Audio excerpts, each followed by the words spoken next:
Hello dear friends, today I will show you how to quickly and easily send a disappearing and self-deleting photo on Telegram. So first we go to our Telegram channel, and the chat opens immediately.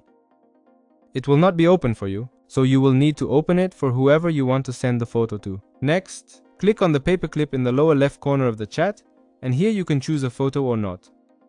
Next, we choose the photo we need at the moment, after which you will see an arrow on the right that you need to press. We click this arrow and see Send with Timer.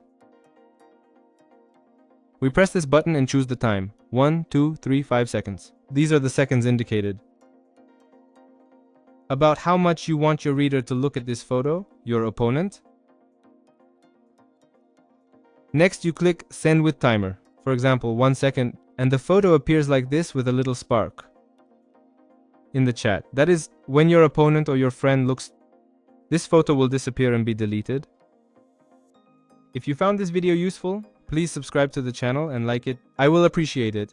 Grateful.